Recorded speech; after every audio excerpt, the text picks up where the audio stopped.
எங்க போனாலும் நம்ம கடைசியா போகணும், முதல்ல வெளியில வந்துடணும். இந்த மனநிலை பல பேருக்கு வந்தாச்சு இல்ல. அது கோயிலுக்கு போனாலும், ஒரு முறை திருப்பதிக்கு போன போது அங்க அந்த முன்பதிவு அந்த சீட்டு வாங்குறதுக்கு முயற்சி பண்ணேன், கிடைக்கல. ஆனா அங்க ஒரு தோழி ஒருத்தவங்க வந்தவங்க சொன்னாங்க, நீ போய் வரிசையில நில்லுங்க, போங்க போங்க, பெருமாள் தரிசனம் கொடுத்துருவார் சீக்கிரம். ஏமா 5 மணி நேரம் 7 மணி நேரம் 8 மணி நேரம் போயிட்டு இருக்குமா தரிசனம் கியூவு, நான் என்னம்மா பண்றது, ரயிலுக்கு நேரம் ஆச்சு அப்படின்னு. அதுக்கு அந்த அம்மா, நீங்க போங்க பாரதி போங்க அப்படின்ட்டு என் தோழி சொன்ன வார்த்தை மறக்கவே முடியாது. கொடுப்பனை தான் இல்லைன்னு சொல்லல, ஆனால் அதை விட கொடுப்பனை என்ன தெரியுமா, அந்த அடியார் திருக்கூட்டத்தோடு நாம எவ்வளவு மணி நேரம் கூடுதலாக நிற்கிறோமோ அவ்வளவுக்கு அவ்வளவு பெருமாளுடைய கடைக்கண் பார்வை நம்ம மேல விழும்.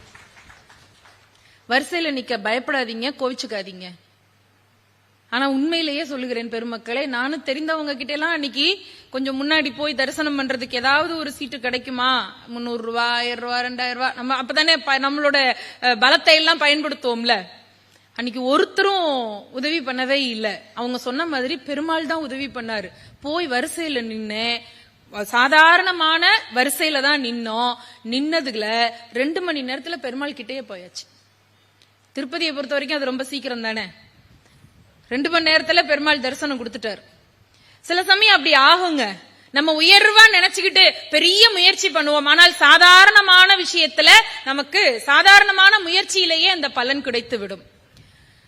மிக உயரிய சாஸ்திரத்தை சாதாரணமான ஒரு வாய்மொழி நூலின் மூலமாக அவ்வை நமக்கு பெரிய சாதனை செய்திருக்கிறாள்.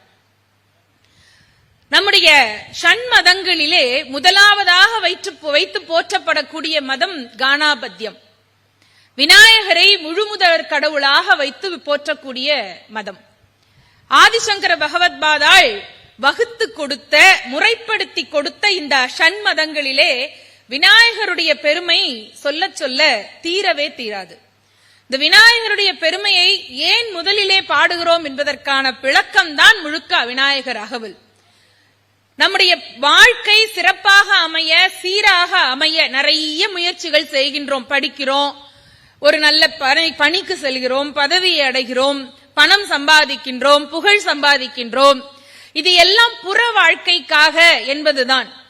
இதையெல்லாம் தாண்டிய அக வாழ்க்கையினுடைய உயரத்தை அடைவதற்கு ரொம்ப எளிதான ஒரு பாராயண நூலை தந்தால் அதுதான் விநாயகர் அகவல்.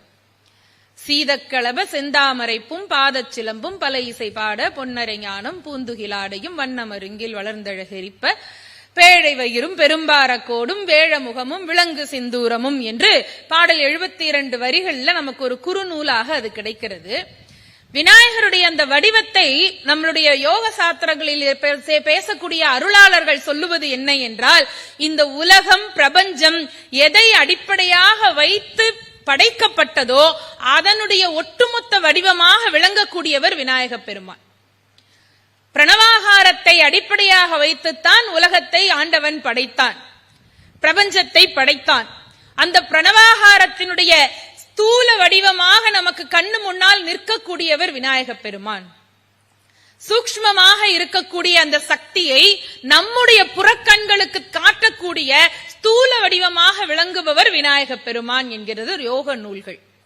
அந்த விநாயக பெருமானுடைய இடக்கண் வலக்கண், அகரம் உகரம், அதனுடைய நெற்றிக்கண் அது மகரம். இந்த மூன்றும் சேர்ந்த அந்த பார்வை எப்படி இருக்கிறது என்பதை வைத்துத்தான் விநாயகர் அகவலுடைய அந்த ரகசியத்தை அவ்வை நமக்கு எடுத்து காட்டுகின்றாள். பொதுவா நமக்கெல்லாம் ரொம்ப பிடித்தமான ஒரு விலங்கு யானை. வாஸ்தவம் தானே? விலங்குகள்லயே பெரும்பாலானவர்களுக்கு ரொம்ப பிடித்த விலங்கு யானை. இப்பெல்லாம் யானை ரொம்ப விவரமா போயிடுச்சு. காம்பவுண்ட் சுவர் தாண்டி வந்து சாப்பிட்டுட்டு திரும்ப காம்பவுண்ட் சுவரை இடிச்சிடாம தாண்டி போகுது. அந்த மாதிரி யானையை நம்ம வளர்த்துட்டோம். ஏன்னா அதுகளுக்கு சாப்பாடு கிடைக்க மாட்டேங்கிறது. இந்த விநாயக பெருமானுடைய யானை உருவம் இருக்கிறதே அப்படியே யோகத்தினுடைய சாரம் பெருமக்களே. விக்னங்களை உடைக்கக்கூடியவன். விக்னங்கள் என்று சொன்னால் தடைகள். எதில் தடை வந்தாலும் அதை உடைத்து நமக்கு வெற்றியை தரக்கூடியவன். நம்ம ஒரு ஊர்கள்ல நாட்டுப்புறங்கள்ல ரொம்ப சர்வசாதாரணமாக அரச மரத்து அடியில ஆற்றங்கரை ஓரமா விநாயகர் இருப்பார். விநாயகருக்கு பக்கத்துல 2 நாகங்கள் இப்படி பின்னி பிணைந்து இருப்பது போல ஒரு விக்கிரகத்தை நாம பார்க்கலாம். நம்ம அங்க எப்ப போவோம் அப்படின்னு சொன்னா, நமக்கு எல்லா வேலையும் முடிச்சிட்டு சாயங்கால நேரத்துல டாக்டர் கொஞ்ச நேரம் வாக்கிங் போங்கன்னு சொன்னாலோ அல்லது ராகு தசை நடக்குதுன்னு சொன்னாலோ அப்பத்தான் பிள்ளையார போய் நம்ம கண்டுக்கிறோம். நடக்குது இல்ல? அங்க போய் சுத்துறது என்ன, அந்த நாகத்துக்கு பாலபிஷேகம் பண்றது என்ன, குழக்கட்டை பிடிச்சு வைக்கிறது என்ன, செதர் தேங்காய் போடுறது என்ன, நடக்கிறது இல்ல? ஜோதிடம் இருக்கட்டும், ஜோதிடத்தை நம்பி அதன் மூலமாக நமக்கான தீர்வுகளை தேடுவது என்பதிலே மாற்று நான் சொல்ல மாட்டேன். அது ஒரு விதமான மனதிற்கு தெம்பு. ஜோதிடம் என்பது நமக்கு சொல்லக்கூடிய பெரிய வழிகாட்டி நூல். ஜோதிடர்கள் நமக்கு இப்ப நம்ம வீட்டுல ஒரு பெரியவங்க கூடவே வர்றாங்க. இந்த பேர் பள்ளம் இருக்கு பார்த்து இறங்கிப்போ, மேடு இருக்கு பார்த்து கால வை சொல்லிட்டே வருவாங்க இல்லையா? அது போல நமக்கு ஒரு வழிகாட்டக்கூடியதுதான் அது. அது வேற. ஆனால் அங்கே வைக்கப்பட்ட அந்த விக்கிரகத்திற்கான உள்ளர்த்தம் என்ன என்பதை நாம் புரிந்து கொள்ள வேண்டும். ஓம் என்கின்ற பிரணவ மந்திரத்தை நமக்கு உணர்த்துவதற்காக ஓம்கார ரூபமாகவே விநாயகப் பெருமான் எழுந்தருளி இருக்கிறார் அந்த இடத்திலே. பெருமக்களே, அம்பிகையினுடைய பிள்ளை, அந்த பிள்ளையினுடைய பாதம் எப்படி இருக்கிறது என்று சொன்னால், நல்ல குளுமையான சந்தனத்தை எடுத்து அப்பினால் அந்த பாதம் எப்படி சிவந்து குளுமையாக இருக்குமோ அப்பேற்பட்ட பாதம் அந்த பாதம். சீதக்களப செந்தாமரை பூன் பாத சிலம்பும் பல இசை பாட, பொன்னரை ஞானும் பூந்துகில் ஆடையும். அரைஞான் போட்டிருக்கிறார் அவர் இடுப்புல, பொன்னுனால் ஆன அரைஞான் போட்டிருக்கிறார், பூந்துகில் ஆடை உடுத்தி இருக்கிறார். இதெல்லாம் விநாயகருடைய வர்ணனைகள் என்று நாம் நினைப்போம்.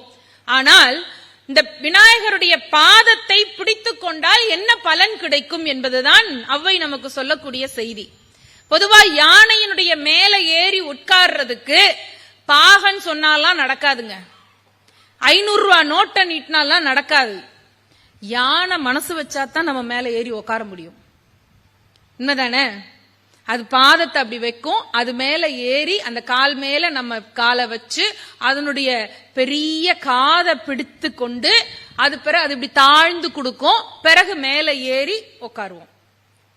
இந்த யானையினுடைய வடிவம் அவ்வளவு ஒரு ஸ்லாகிப்புக்கு உள்ளது. விநாயகருடைய பாதமும் அப்படித்தான் என்கிறாள். அவன் பாதத்தை பிடித்தால் அவன் சிரசிலே கொண்டு போய் உட்கார வைப்பான்.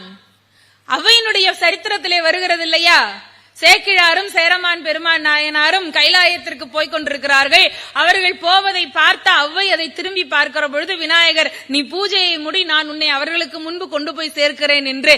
பிறகு அவ்வை அவர்களுக்கு முன்பாக கைலாயம் போய் சேர்ந்தாள் என்று புராணத்திலே நமக்கு ஒரு ஸ்தூலமான வடிவத்திலே ஒரு புராண கதையை நமக்கு சொல்லி இருக்கிறார்கள் இல்லையா?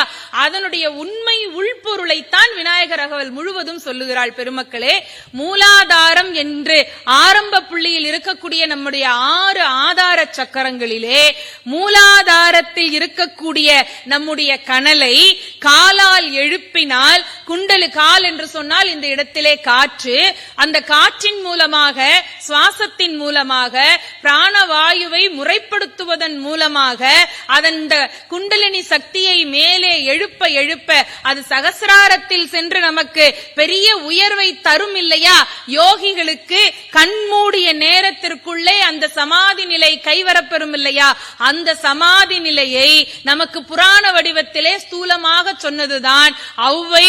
மற்றவர்களுக்கு முன்பாக கைலாயம் என்று அழைக்கப்படக்கூடிய பிரமாரந்தத்திலே சகசிராரத்திலே சென்று சிவோகம் என்று இறைவனோடு ஒன்றினாள் என்பது மூலாதாரம் என்று இருக்கக்கூடிய விநாயக பெருமானுடைய பாதத்தை நாம் இருக்க பற்றி கொண்டால் அவன் நமக்கு மிகப்பெரிய குண்டலினி யோகி சக்தியை உருவாக்கி தந்து சகசிராரத்தில் கொண்டு போய் நம்மை வேகமாக சேர்ப்பான் என்கின்ற யோக சாஸ்திரத்தை சொல்லக்கூடியது விநாயகர் அகவல்.